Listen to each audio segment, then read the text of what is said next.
네, 한 골프장이 캐디한테 돈을 받지 않고 일하도록 했다는 제보가 들어왔습니다. 골프장 측은 손님한테 민원이 들어와서 그 캐디한테 다시 교육을 한 거였다고 해명했는데 이 제보 내용 김보미 기자가 취재해봤습니다.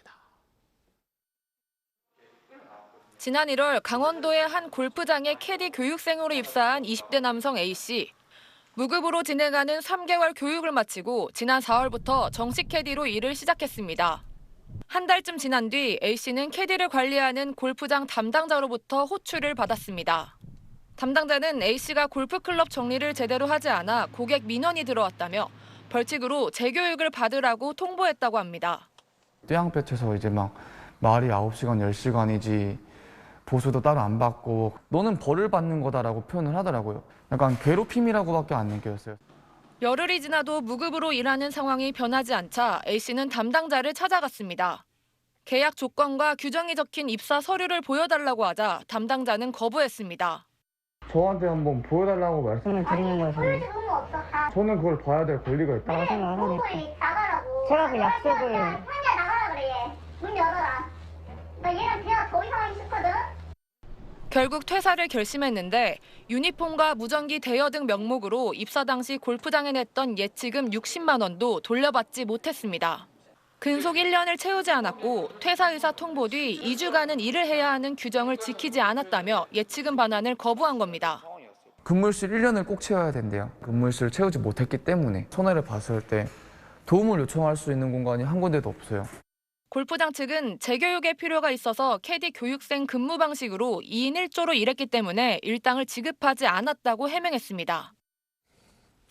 네, 이 내용 취재한 김보미 기자 나와 있습니다. 그러니까 지금 제보자가 골프장 이야기를 했지만 결국 문제 해결이 안 된 건데 혹시 뭐 담당 부처라든지 정부기관에 이야기를 한 건 없습니까? 네, A씨는 지난 20일에 고용노동부에 부당한 행위가 있었다고 민원을 제기했습니다. 네. 하지만 돌아온 답변은 우리가 해줄 수 있는 건 없다는 내용이었는데요. 골프장 캐디는 현행법상 특수고용직에 분류돼서 근로기준법이 정의하는 근로자가 아니라 보호가 어렵다는 겁니다. 법 적용 자체가 불가하기 때문에 설령 부당한 행위가 있었다 하더라도 법을 검토할 수가 없는 현실적인 문제가 있는 거고요.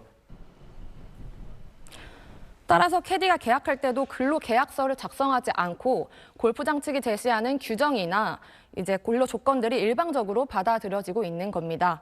그러다 보니까 캐디를 관리하는 골프장 관계자들이 부당한 행위를 하더라도 그냥 참거나 개인적으로 해결할 수밖에 없는 현실입니다. 그 말은 방금 봤던 이런 일들이 꼭 이 골프장이 아니라 다른 데서도 뭐 어디서든 일어날 수 있다는 이야기네요. 네, 맞습니다. 제가 캐디들이 많이 이용하는 온라인 커뮤니티를 들여다봤는데요. 눈이 쌓이면 돈을 받지 않고 제설 작업을 나가야 된다는 글도 있었고 캐디를 관리하는 골프장 담당 부서가 노골적인 요구를 하는 경우도 적지 않다고 합니다. 상하관계가 아니라고 하지만은 그 사람들이 저희 캐디들을 배치도 해주고 이런 사람이다 보니까 너네들 2만 원씩 내. 걷어서 자기 뭐 용돈도 하고 맛있는 것도 사 먹고 경기가 직원들 뭐 사 먹고. 네, 재작년 9월에는 경기도의 한 골프장에서 일하던 20대 캐디가 상사의 괴롭힘에 극단적인 선택을 한 적도 있었습니다. 캐디와 같은 특수 고용직에 대한 안전망을 넓히는 제도적 보완이 필요한 시기라고 봅니다. 네, 알겠습니다. 지금까지 사회부 김보미 기자였습니다. 네, 안녕하십니까. 김현우입니다. 더 많은 뉴스와 라이브 이벤트를 보고 싶으시면 화면 오른쪽을 눌러서 구독해 보시길 바라겠습니다. 또 저희 SBS 앱을 다운로드 하시면 속보 알림도 받아보실 수 있습니다. 항상 저희 SBS 뉴스를 시청해 주셔서 대단히 고맙습니다.